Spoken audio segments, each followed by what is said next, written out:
Can I spot the fake UK ingredient? There's only one way to find out. Welcome back to Mythical Kitchen. Today is a very special day because we have the one, the only chef, Ben Eberl from Sorted in-house. Good to be back. The Ebers himself. And today, Ben, we're playing a game of wits. We're trying to see who is smarter, US versus UK. Which public education system is better? The bluff. The bluff, truly. Because we are trying to see if we can fool each other. Yep. With fake ingredients from our respective countries. Now, for the first round, you are going to see if you can fool me with fake UK ingredients. Yep. I mean, they're a bit tricksy because they're all a bit peculiar. They're quite big. I'm glad that even you recognize them as peculiar. We've picked particularly pretentious options. God, he speaks like Lemony Snicket. It's incredible. And then in the second round, I will be trying to fool you with regional American dishes. Not as peculiar, but I will say American food has a certain amount of monstrousness to it. Mm-hmm. And I think we might be able to fool you with that. Pushing fusion to the extreme. Truly. And then finally in the third round, the Kitcheneers will be trying to fool both of us with dishes from around the world. Then we team up. Finally. US, UK finally teaming up for the first time since... A couple of weeks ago, probably. Yeah. Ben, you ready to get to it? Yeah, let's do it. So what I've brought is 4 potentially pretentious ingredients that are quintessentially British. One of them might be a bit of a fake. Would you say a lot of British ingredients are pretentious? Because I will say, I think we're gonna break down barriers here. I feel like British people are pretentious, but all the food is some variation of either like slop or fried beige. What I've done is I've brought you lots of stereotypes and we're doubling down on history. So how about that? I feel like I want a little self-drum roll.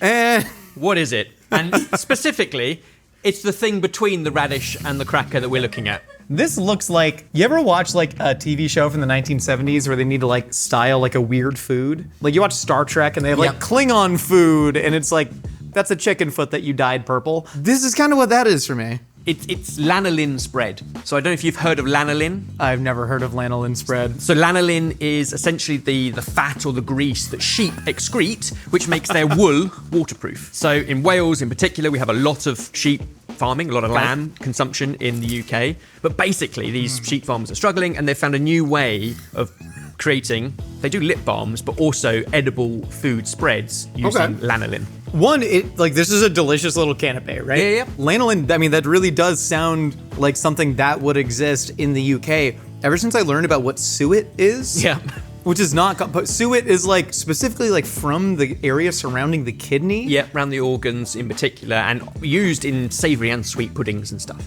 Which is incredible. Like you have figured out how to extract every different kind of fat from a farm animal and turn it into something else. So this lanolin spread would make sense. And it's a delight. I mean, there's some herbs in there. There's a little bit of salt. Foraged herbs, that they're sheep or lambs that are on the salt marshes. So they use the salt from there, a little bit of seaweed, a couple of other sort of local foraged herbs. I don't know. I mean, it tastes real. It's delicious. I want to put more sheep lard on all of my things, but I'm going to move on to the next one.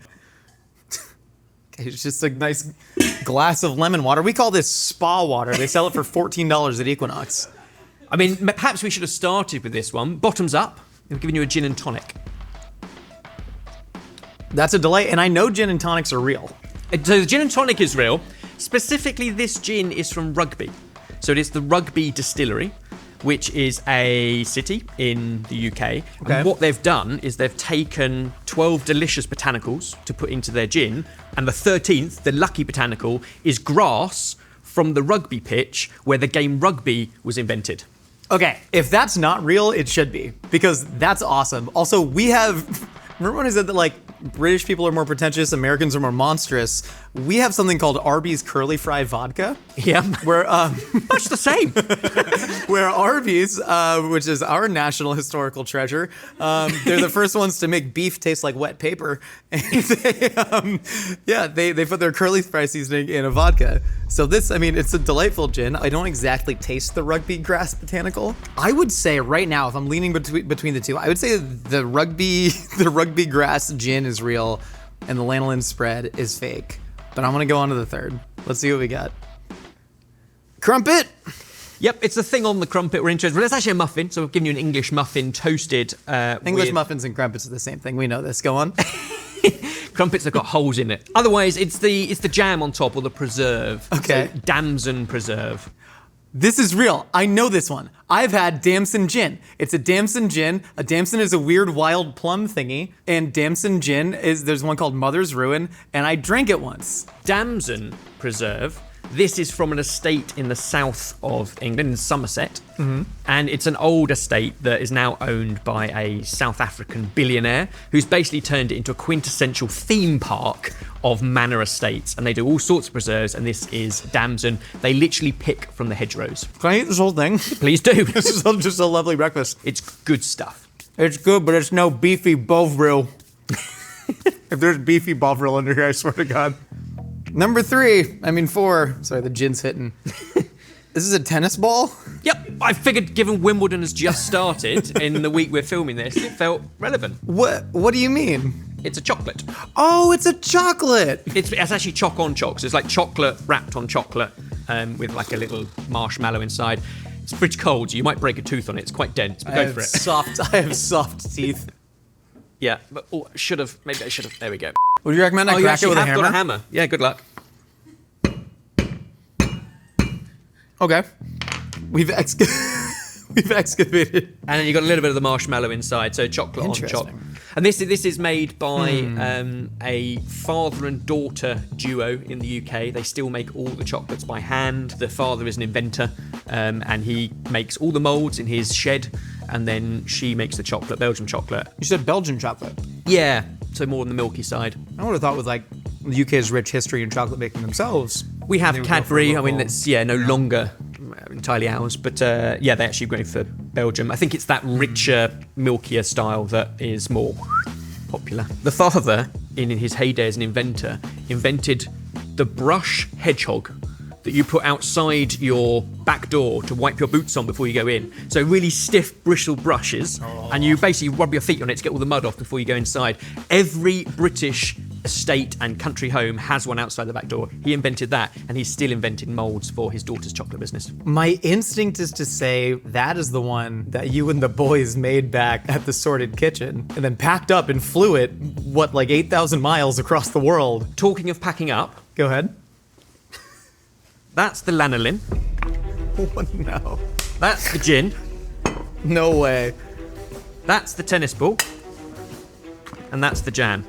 Oh God, oh no, you do the same thing that we do, which is you put way too much effort into things for not that much payoff. I've flown an awful long way for this. We had to put an ounce of effort in. Where are you going? Which one is fake?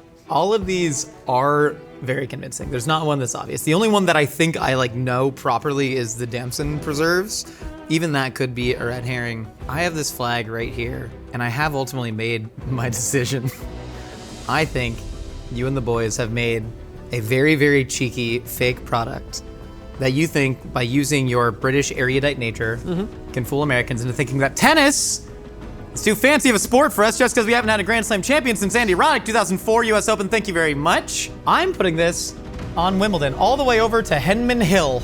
I think So you think chalk on chalk? The chalk on chalk is fake. And this is upsetting. This is offensive to the chalk on chalk company. I think it's fake because I don't think it's very well made. And I think you all did this. I think that says more about what you think of us. Well, no. We've tried to do a lot of intricate chocolate work, and really tough. Pretty good. But it's really it's never going to be as good as a factory or somebody who actually does it for a living does it. It is in fact a real product. Dang it! A father and daughter. Shoot. They still make them all by hand. You do good work. I'm so sorry. I don't know. I'm so sorry. You were spot on that damson is indeed a beautiful fruit from the hedgerows, and that particular preserve from the Newt in Somerset exists. Okay. Grass from 1823 Don't tell me. is also a botanical they put into that, so that is true. We made that one up. You made Lanolin. You made it says it's 98.2% clarified lanolin. Yep. Put into shoe polish there. Lanolin exists. I'm not sure you should eat it. It's actually a wax, not a grease or a fat. We made that with mostly lard, a little bit of lamb fat, and then we seasoned it and roasted off some garlic with some bay, some seaweed, and plenty of salt. It's really nice. Good show. Good show, Jeff. Good show. Good fun. And now I think you've got the chance to turn the tables. I sure do. Ben, you successfully fooled me. The American education system did not prepare me to use deductive reasoning in any regard. But no, you did an incredible job. And now I will be returning the favor. I also have a 25% chance. You really do. You really do. If you would please lift up that first cloche. What we have for you here, does this look familiar? It looks dessert-esque. Are we starting with something sweet? Well, depending on when you eat it, because this is indeed a salad in the American parlance. That's not a salad, Josh. Well, you gotta argue with the entire Midwest, Ben, because this is called Snickers salad. Those are chopped up Snickers bars in there with Cool Whip and a little bit of honey and Granny Smith apples. Now, the exact origin of Snickers salad is unknown, but it has been included in multiple Midwest church cookbooks from Iowa to Indiana to South Dakota. Due to the region's high Scandinavian American population, the Snickers salad shares roots with a Norwegian pudding dish known as romergrøt that is often modified with whatever sweet ingredients are on hand. I'm still struggling with the idea of salad. Yes, we've long been meaning to tackle what specifically the Midwest in America considers a salad. So you have frog's eye salad, you have Watergate salad, various forms of Jell-O and fruits, and hydrogenated whipped oils and candy bars in Snickers salads. With a garnish of apples so that it's got one of your 5 a day. That's correct. I told you everything. You're so American and so monstrous. I got it. There was nothing not to like about that. I gotta try it. I just don't want it with a side of grilled fish or grilled meat, which is where I would normally have a salad. And yet it's kind of delicious. I know, right? I mean, the Cool Whip is kind of acts as a sweet mayonnaise in this situation. This is truly America's finest piece of culture. I'm stumped. It's plausible. It's plausible. We move on to dish number 2? I think so. For dish number 2, now this is called the Reno Ransacker. So the Reno Ransacker originated at Harold's Club Casino in 1935. Las Vegas had already started to become known for its gambling, entertainment, and food culture, and the city of Reno felt like it was falling behind. As a way to market Harold's, owner Rick DiStefano created a unique sandwich to offer to guests for free while they gambled, which featured shrimp, ham, and Basque-style cheese as a nod to Reno's shepherding past. So Reno actually has the highest population of Basque immigrants in the United States. This is meant to be a nod to them. Well, there's no denying that the food, the kind of the pinchos, the small plates of the Basque Country are phenomenal, should always be paired with a nice drink, and a casino feels fitting. And there are so many examples where dishes stem from a single place, where somebody once asked for something and they threw together a bunch of ingredients in the kitchen and it became legacy. Yep. I feel like that might have happened here. The crisp is an odd choice. I think maybe like a salty addition to get people to buy more drinks at the casino. So this has ham, Basque-style cheese, a red pepper coulis, shrimp. And it does all the things you want for texture. It's got the kind of the red pepper coulis is nice. It's an open sandwich. There's nothing wrong with that. I prefer it to this, but that's not the game we're playing. We're playing which one is real. It's very believable. Surf and turf on a bit of crisp bread with more crisp stuff. What was the green? The green is asparagus. At the time, 1930s, asparagus was new. It just seemed kind of fancy. It was generally the sides they would serve at steakhouses, especially in Las Vegas. Asparagus just kind of made it on there in the same way that asparagus made it onto a lot of weird dishes at that time in America. You even had a story for that. You ready to move on to dish number 3? I think so. Let's see what we got here. Oh, so this is... Welcome to the Pueblo Slopper. So this is an entire cheeseburger that is sitting in a bowl, and then there's just a wet of what is known as simply green chili in Colorado, but also in regions of like New Mexico and Arizona, a lot of the American Southwest. So the official history, Pueblo Slopper originated in the town of Pueblo, Colorado in 1951. Allegedly, a local sporting goods store owner who would eat a hamburger every day walked into Gray's Coors Tavern, ordered a green chili cheeseburger, and asked the owner to, quote, slop it up. The story is disputed, but today almost every restaurant in Pueblo, down to the fanciest country clubs, serves a slopper. This one instantly feels more believable. This kind of food that once maybe had Mexican influence ended up where it does now in the home of chili. That's such a funny way to put it, that once had Mexican influence and now has a hamburger floating in it. Oh, it is literally the whole soggy bun and everything. Yeah, they put the whole thing. Some places it is served open faced with a separate burger patty on each, but plenty of places just serve it with the whole bun drowned on there. And there are other similar regional American dishes to the Pueblo Slopper. You have something originating out of Los Angeles in our diner culture known as the chili size, which is very similar, but with diner style, beanie beefy chili on it. I'm a man of textures, which is why I kind of like this with the crunchy chewy. I like this because it's got texture on texture on texture. Soggy bread is up there with just like soggy cake and soggy biscuits. It's just not. It's not doing it for me. It's You sloppy. guys invented trifle, didn't you? That's true. That's very true. Now that's excellent. Everyone likes their own. And yet it's fun. It's delicious. It's zingy. It's high acid. Yeah. Like that chili sauce, green chili sauce. It's good. Cuts through the fat. Yep. Ready to go on to number 4? Yep. Are you I'm leaning stumped. any which way right now? Torn between these two at the moment, but we've still got one more to go. We still have one more. Ben, this is... Don't laugh at our culture. This is Altoona-style pizza. You know what I was telling you just a moment ago off camera about how much I love Italian food, culture, and pizza. This has roots in Sicilian food. So Altoona Pizza got its start at the Altoona Hotel in the city of Altoona, Pennsylvania in the 1960s with its Sicilian-style dough, peppercorn salami, whole green pepper slice, and a blanket of processed American cheese on top. This singular hotel became known for its quirky pizza. After the hotel burned down in 2013, other Altoona restaurants started serving the pie as an homage to the city's homegrown, weird, and controversial dish. It's the way the cheese blankets over the whole green pepper that is jarring. Cheers. Cheers. When you started giving me the spiel, I thought I heard tuna. No. And I thought it was a Sicilian tuna pizza hiding under there. I'm kind of glad it's not. Yeah. Not my personal choice of cheese on top of a pizza, but it works. It's not unpleasant. It's my least favourite of the 4. But hey, I feel like people and ingredients and dishes migrate across the world. Truly. And that is what fusion food is. And I feel like there's a lot of these that perhaps are fused one step too far. But is that a bad thing? This is my favourite of the 4. But I think it's also the most believable. Ben, are you ready to make your decision on which of these regional American dishes is the fake? One of these is a red flag. 2 of them should be. I actually think it's that one. It's dangerously believable, quite delicious, but I don't think it's actually a thing. Ben, I regret to inform you, this is very real Pueblo slopper. But when I said Pueblo slopper to Annalise, she went, surely that's not real. And I said, oh, it is very real. Altoona-style pizza is real. The Snickers salad, regrettably, is also real. The Reno Ransacker is the fake. I actually completely made this up and put it in the Mythical Cookbook with a whole lot of fake history behind it. Oh, see, I didn't get to page it. I was literally flicking through this in the green room, and I did not get to page 88. We got to take that out. Although if I did see it, I'd have believed it. So I know, right? You started seeding these breadcrumb trails a while ago. Yeah, even down to the styling on it with the poker chips. We did That's it. amazing. Much like the lanolin spread, maybe we should be inventing more foods. We We seem to be pretty good at this. I take it as my favourite.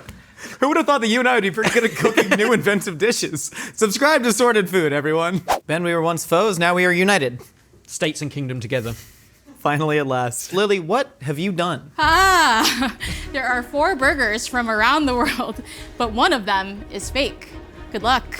Excellent. You ever The watch- aha was kind of very pirate-esque, wasn't it? As if- Yeah, a little bit though of like original dubbed Iron Chef. Yes. You know? Kind of very theatrical, but also vaguely animatronic. Good work. Good luck. Thank you. All right, let's open this first. Cloche, this is... Straight off, that looks great. Wow. Can I ask a question? Are these all non-American, non-British? I cannot tell you. You should know your countries. You ever watch the British etiquette expert? Yes, William Hanson. Incredible. I've learned all about how not to eat peas from him. I think I know this burger immediately. Corn and chips. Corn, potato sticks, Got an egg in it? ham, bacon, egg. I know immediately where this is from. Well, that's handy, because I don't. I'm glad we're working together. Cheers. We gotta eat Cheers. it though. Good level of slop. Incredible level of thought. There was a food truck outside of my old office Oh, this is handy. that served almost this exact same burger. The egg and the corn, 2 things I don't think I've ever seen in a burger, like a breakfast bun maybe, but otherwise it's pretty classic burger. Then you throw an egg in it, which is slippery and slidey. It's so much the potato sticks are also a giveaway for me. I believe this is a very real burger from Brazil. Could also be like Uruguayan. They have a similar love of ham and corn, as do I. Well, I like that logic. I have nothing to add other than good job, it's delicious. I think delightful, good cook on the burger. Thank you. Good luck. Nice meeting. And good luck to you. Move on to number 2. Okay. that looks angry. That is, Shiny and red. I got a waft of spice. if you leave a slopper in the sun, like a couple tastes, it just turns into this. Let's get into it. What are your first thoughts? So it's got a shine. It's got, well, actually only a meat and bun combo. It's got no salad. It's got no tomato. It's got no sort of condiments and dressing, but it's quite fiery. We see. Oh, you're going in. I'm going hands. See, I've had a lesson from William. There's stuff mixed in with the burger. It's giving me Thai off the nose, but I could be wrong. That kind of fragrant. Some sort of herb. The herb might just be parsley. I initially thought this was Mexican. No, it's not Thai. What is that sauce? There's a chance I know a little bit. In, I believe it's this, maybe the state of Pueblo, but they make a sandwich called a pambazo, where they take a red chili sauce and they paint it on the bun, and then they'll kind of bake it off and almost burn it in there. It's generally slightly less wet than this. But is it just chili sauce? I'm getting a lot of like umami. There's a lot of, it's not a fermented funk, but it's there's something in there.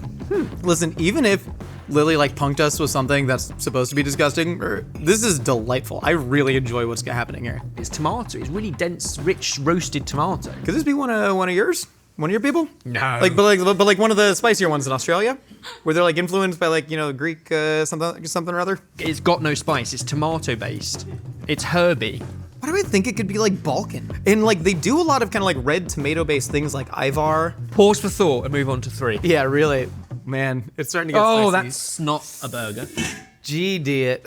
Well, what you call a burger and what we call a burger are different. Surely a burger has to be a sandwich. Nah, that's just gotta have a meat puck. But the peas, why would anyone do that to peas? I feel like this is like... Don't you do that in your country? Well, maybe with some mashed potato and some grilled sausage. This looks like you. This looks like your folks, man. Yeah, I mean, we have some interesting variations on dishes, but I'm slightly worried by the shine. How sweet is that gravy sauce? It's quite wiggly. Yes, it's a lot of... Oh, that's from a packet. If not British, where could this possibly come from? I've never seen it before in our British Isles, on our British Isles, but it does look like that's maybe what is being attempted. Cheers. You A could slice go, of toast rather than a bun. you could go to like a local old school diner and get something that looks 90% of the way there in America, like a meatloaf sandwich that's just on open face on bread with packet gravy and peas on it. But I don't know where this could possibly come from. I think your original logic of that could be one of us, but it has travelled. I think this might be from sort of down under. I feel like the Australians might, like they've taken the meat pie and made it their own, and you get some amazing pies in Australia. Maybe they've done similar here. Ugh, that is sticking with me. I think we got to go to the 4th. All right, what's going on here? But the bit that bothers me is that. Who puts hard-boiled eggs and what? Who indeed? Feta or case and marmalade? What's this, Paddington? It's not marmalade, it's jam. Do the deed. Is that apricot jam? Boiled eggs, salty fresh cheese, and what's the patty? Is this some sort of chicken burger situation? It was like a fresh ground burger. Oh meat. man, that's sweet. This is upsetting to me. I mean, the bread is sweet, the jam is sweet, the honey is sweet. The salty fresh cheese and honey is a good combo. Is it honey? Or is it just jam I think twice? it's just jam. I didn't think I'd want to keep going back for more, but I kind of do. There's a sickening quality that I kind of love.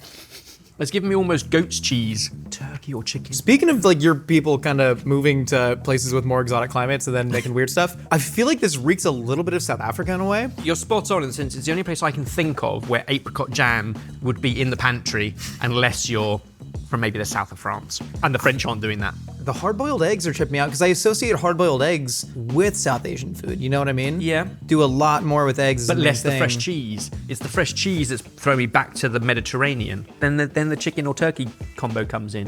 Could just be made up, Josh. It could be made up. It could be made up. But It may we need not to find exist the on the case. globe. Because like this also feels fake to me. And yet that one is the one that is least inspiring. I think you've put it in there just to poke fun. We've got to put that somewhere. I think we have to not overthink it and simply go with a hard-boiled egg, chicken patty, sweet goo. I think we lock it in. Locked. Locked. Lily? Come and explain yourself. Okay, drum roll. Middle. Don't drum roll. I shouldn't have good luck to you because that is the fake one. Let's Yes! go, Ben. Nailed it. Finally. I didn't trick you. It's still not ridiculous. No. It has some curry powder in it that Josh uses to make his slop every day, so I make a nutritionally significant slop for myself every day. adds a lot of curry powder to it. And Is what that was the sweet Trinidadian stuff? curry powder? It was, yes. Yeah, it's good. It was a mango peach jam. Mango peach. Mango We weren't even peach. close to the Of apricot. course. But you were right about the Brazil burger. Nice. Shudo burger. And then this is from Turkey. Turkey. Oh, the that was Islak kind of staring burger. us in the face a little bit. Yeah. Yeah, it's a popular street food. And then this is the hot Hamburg sandwich from Canada. Lily, great work. These are awesome. Also, all of them just like pretty tasty, including the fake one. Lily, here's your prize. You can eat the rest of these. Thanks. Yeah, no problem. Have fun. The hot Hamburg. Found a fave. This was absolutely incredible, Ben. I Loved can't it. believe we actually did team up to conquer We won. Lily and the rest of the world. Truly, man, this is some of the most fun I've ever had on the show. Thank you. Cheers, man. Everyone go check out Sorted Food. You have anything else to plug? Not really, other than if you enjoyed finding the fake, we do that a lot on the channel. Kitchen ingredients and gadgets. Okay, and if you enjoyed this wonderful mellifluous British voice, look for him out on the podcast Hot Dog is a Sandwich, everywhere you get podcasts, and over on YouTube. We're going to be talking a lot, mostly about pudding, which means a lot. Too many things. See y'all next time. Check out the latest episode of A Hot Dog is a Sandwich, where you can join me and special guest Trevor Everts as we discuss how Gen Z saved Chili's. Someone had to.